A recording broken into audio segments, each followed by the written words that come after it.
এই গরমে আইসক্রিম খেতে তো আমরা সকলেই ভীষণই পছন্দ করি। আর সেই আইসক্রিম যদি হয় নিজের হাতে বানানো এই চকোবার আইসক্রিম, তাহলে তো আর কোনো কথাই হবে না। দোকান থেকে আর আইসক্রিম কিনে খাওয়ার প্রয়োজন হবে না। এত সুন্দর আইসক্রিম ঘরে যদি তৈরি করে নেওয়া যায়। নমস্কার বন্ধুরা, মন কিচেনে আপনাদের সবাইকে স্বাগত। আশা করি আপনারা সবাই খুব ভালো আছেন। আজকে খুব সহজ পদ্ধতিতে ঘরেই চকোবার আইসক্রিম তৈরি করে দেখাবো। তার জন্য প্রথমে একটা বাটির মধ্যে এখানে আমি 1 কাপ মতো হুইপ ক্রিম নিয়ে নিয়েছি। আর তার মধ্যে দিয়ে দিচ্ছি 5 থেকে 6 চামচ মতো কনডেন্স মিল্ক। কনডেন্স মিল্কটা আপনারা বাজার থেকে কিনেও আনতে পারেন, আবার ঘরেও কিন্তু খুব সহজে তৈরি করে নিতে পারেন। দুধের সাথে চিনি মিশিয়ে ভালো করে গাঢ় করে জাল করে নিলেই কিন্তু আপনাদের কনডেন্স মিল্ক তৈরি হয়ে যাবে। এখন এখানে বড় একটা গামলার মধ্যে বেশ কয়েকটা বরফের টুকরো নিয়ে তার উপরে এই ক্রিমের বাটিটাকে বসিয়ে এখন একটা হ্যান্ড উইক্সের সাহায্যে খুব ভালো করে এটাকে ফেটিয়ে নেব। যতক্ষণ না এই ক্রিমটা একদম ঘন হয়ে একটা ফোমিং ব্যাপার তৈরি হচ্ছে, ততক্ষণ খুব ভালো করে এটাকে ফেটিয়ে নিতে হবে। আর এই কাজটা কিন্তু একটু ধৈর্য নিয়ে করতে হবে, কারণ এই কাজটা করতে বেশ অনেকটাই সময় লেগে যায়। আপনারা দেখতেই পারছেন ক্রিমটাকে বেশ কিছুক্ষণ ফেটিয়ে নিয়েছি, আর এইটা কিন্তু বেশ অনেকটাই গাঢ় হয়ে গেছে। আর এটাকে কিন্তু আরেকটু গাঢ় করে ফেটিয়ে নিতে হবে। দেখুন এখানে বেশ কিছুক্ষণ ফেটিয়ে নেওয়া হয়ে গেছে, মোটামুটি 20 থেকে 25 মিনিট মতো আমি এই ক্রিমটাকে ফেটিয়ে নিয়েছি। আর ক্রিমের ঘনত্বটা কিন্তু বেশ অনেকটাই গাঢ় হয়ে গেছে। আপনারা কিন্তু চাইলে এর থেকে আরেকটু পাতলা করেও রাখতে পারেন, তাতে কোনো সমস্যা নেই।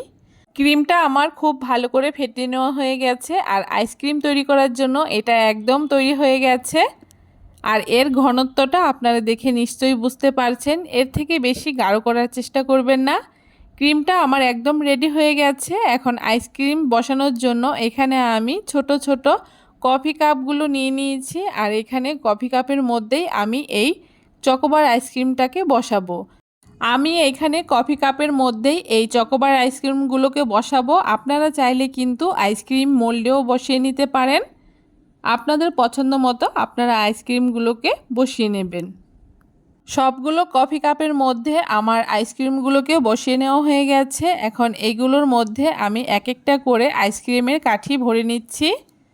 ঠিক মাঝ বরাবর আমি আইসক্রিমের কাঠিগুলো ঢুকিয়ে দিচ্ছি, আর এভাবে করে আমি আইসক্রিমগুলোকে ডিপ ফ্রিজে রেখে দেব 8 থেকে 10 ঘন্টার জন্য। 8 থেকে 10 ঘন্টায় কিন্তু এই আইসক্রিমগুলোকে রেখে দিতে হবে, তাহলে কিন্তু আইসক্রিমগুলো খুব সুন্দর জমে যাবে। দেখুন পরের দিন আমার আইসক্রিমগুলো খুব সুন্দর জমে গেছে। এখন চকোবার আইসক্রিমের উপরের কোটিংটা দেওয়ার জন্য আমি এইখানে ডার্ক চকলেট নিয়ে নিয়েছি। আর ডার্ক চকলেটগুলোকে খুব ভালো করে একদম গুঁড়ো করে নিয়েছি, আর তার সাথে কিছুটা দুধ আর একটা গ্লসি ভাব আসার জন্য এখানে আমি বাটার ব্যবহার করেছি। আর তারপরে ডবল বয়েলিং প্রসেসে আমি এইটাকে একদম গলিয়ে নিয়েছি। চকলেটটা খুব ভালো করে গলিয়ে নেওয়ার পরে এখন একটা গ্লাসের মধ্যে চকলেটটাকে ঢেলে নিয়েছি। আর এইদিকে দেখুন আইসক্রিমগুলোকেও আমি বের করে নিয়েছি। এখন আইসক্রিমগুলোকে আমি কফি কাপ থেকে ডিমোল্ড করে নেব। খুব সহজেই কিন্তু এই আইসক্রিমগুলোকে ডিমোল্ড করে নেওয়া যায়।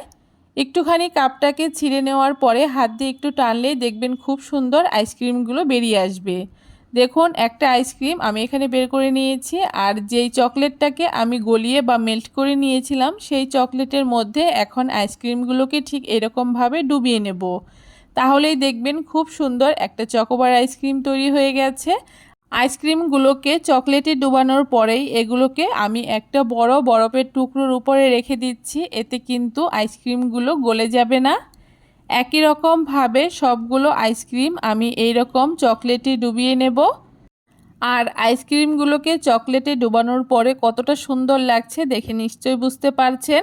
এই চকোবার আইসক্রিমটা খেতে একদম দোকানের চকোবার আইসক্রিমের মতো খেতে হয়। আপনারা কিন্তু অবশ্যই বাড়িতে একবার এই চকোবার আইসক্রিমটা তৈরি করে দেখবেন। আশা করি আপনাদের ভীষণ ভালো লাগবে। এতটা সুন্দর হয় এই চকোবার আইসক্রিমটা খেতে যে আপনি দোকান থেকে আর চকোবার আইসক্রিম কিনে খেতে চাইবেন না, নিজের হাতেই বানিয়ে খাবেন। কেমন লাগলো আজকে খুব সহজ পদ্ধতিতে দারুণ সুন্দর এই চকোবার আইসক্রিমের রেসিপি? আপনারা অবশ্যই কমেন্ট করে জানাবেন। ভিডিওটা ভালো লাগলে সবার সাথে শেয়ার করবেন।